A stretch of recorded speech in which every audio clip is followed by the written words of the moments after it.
A todos, hoy les traigo la anatomía descriptiva de un hueso, en específico el hueso del húmero, perteneciente al esqueleto apendicular. El hueso del húmero comprende dos epífisis, una epífisis proximal a la línea media del cuerpo y una epífisis distal a la línea media del cuerpo. Este hueso también comprende un cuerpo, como podemos ver, un cuerpo alargado, lo que podríamos decir que es un hueso alargado, también llamado diáfisis. Este hueso lo estamos observando en una vista anterior, relacionado a una posición anatómica. El hueso del húmero, en una vista anterior podemos ver que tiene una cara anterior, así como una cara anteromedial y una cara anterolateral. Ahora, siguiendo, por la epífisis proximal del húmero podemos observar una estructura esferoidea, llamada cabeza del húmero. La cabeza del húmero, junto a la cavidad glenoidea del hueso de la escápula, vendrían a formar la articulación glenohumeral, la cual vendría a ser la articulación del hombro, lo que nos permite los movimientos de abducción, aducción, flexión, extensión, rotación interna, rotación externa y circunducción. Bueno, siguiendo podemos observar, descendiendo lateralmente podemos observar dos tuberosidades, dos tubérculos llamados tubérculo mayor en la parte más distal del húmero, podemos decirlo, se llama tubérculo mayor o troquíter, y el tubérculo más proximal, más medial, vendría a ser el tubérculo menor. En medio de estas dos tuberosidades podemos observar un surco o una depresión. Este surco es llamado también surco intertubercular. Este surco vendría a ser la inserción de muchos músculos, ¿okay? De algunos músculos. También llamado corredera bicipital, vendría a ser la inserción del músculo dorsal ancho. Dorsal ancho. Un poco más abajo podemos observar la inserción del músculo pectoral mayor. Dorsal ancho, pectoral mayor. Y un poco más distal podríamos observar la inserción del músculo redondo mayor. ¿Okay? Bueno, vamos descendiendo un poco de la estructura del húmero. Un poco más abajo podemos ir identificando diversas estructuras, como por ejemplo una tuberosidad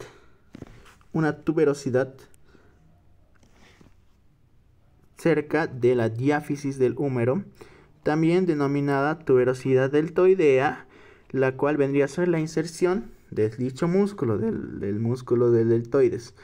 Descendemos todavía más abajo, vendríamos a la epífisis distal del húmero, vendríamos a describir diferentes estructuras, como por ejemplo la tróclea. En este caso vendríamos a observar la tróclea, así como el epicóndilo medial, o también llamado epitróclea, y la cresta supracondilia, en este caso medial. ¿Okay? Al otro lado podemos observar lo que viene siendo el cóndilo lateral junto con su epicóndilo lateral, al igual que en el lado medial con su cresta supracondilia lateral. ¿Okay?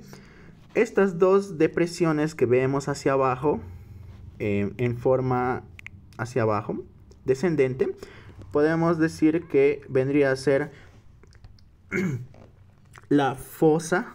Estas dos fosas vendrían a ser la fosa radiada, la más medial del húmero, y la fosa coronoidea. Ahora sí, vamos a una vista un poco más, a una vista posterior. En una vista posterior podemos observar una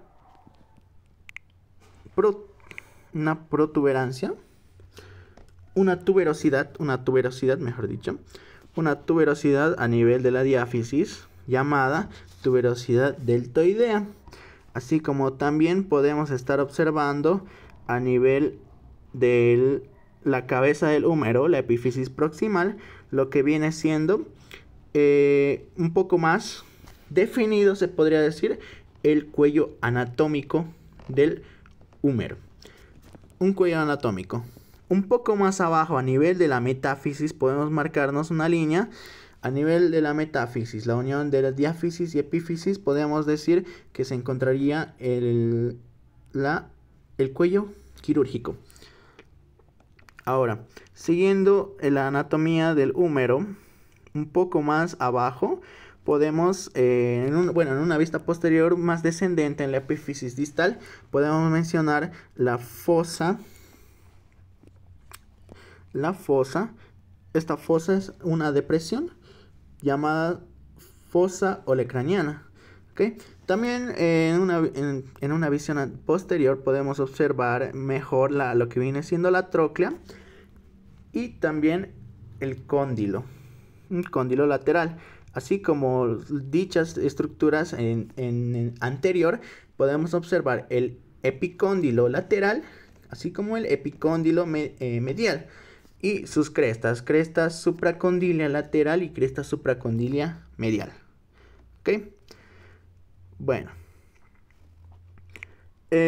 también podemos mencionar que posee, en esta vista podemos observar la cara posterior del húmero y también bordes, muchos bordes, tanto lateral como medial. Bueno, ahora vamos a ir a otro hueso. En este caso vendría a ser el hueso de la escápula. El hueso de la escápula comprendido por diferentes estructuras, como por ejemplo, en una vista anterior tenemos una vista anatómica del hueso de la escápula.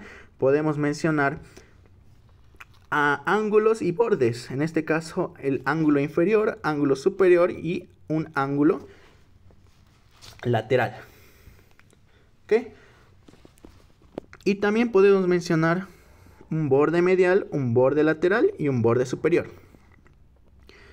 En esta vista también podemos describir que el hueso de la escápula posee una apófisis sobresaliente, tanto lateralmente de la escápula, llamada apófisis coracoides.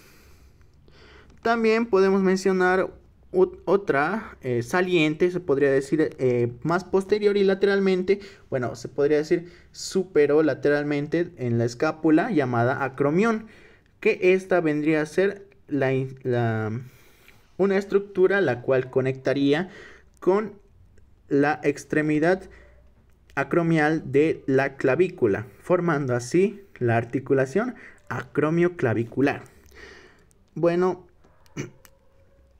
en la vista anterior podemos también mencionar que podemos ver una cara dorsal, la cara dorsal de la escápula, en la cual vendría a insertarse y originarse también el músculo subescapular. Vamos con lo siguiente.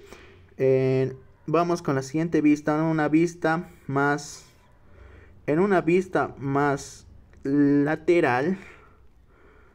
En una vista más lateral podemos ver diferentes estructuras las estructuras un poco más detalladas, se podría decir. Podemos observar lo que viene a ser, lo que dije anteriormente, la cavidad glenoidea. La cavidad glenoidea que vendría a ser, junto con la cabeza del húmero, la articulación glenohumeral.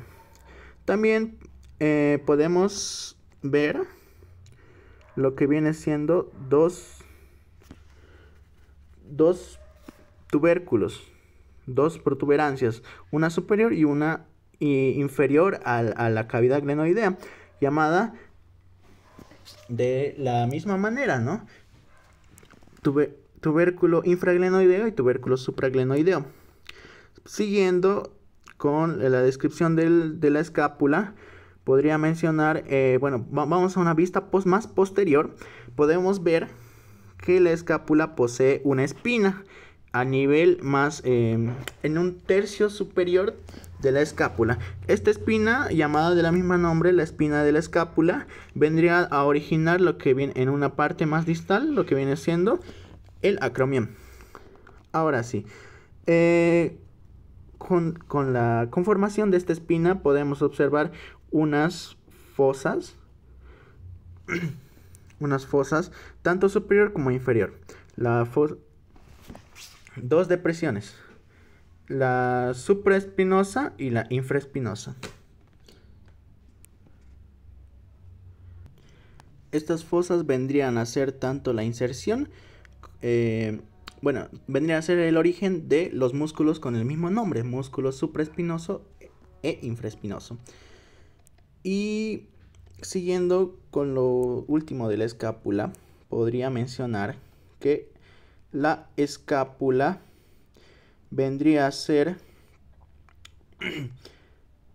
muy importante al momento de la... No se me queda. Es muy importante al momento de tener una buena articulación, un movimiento articular, y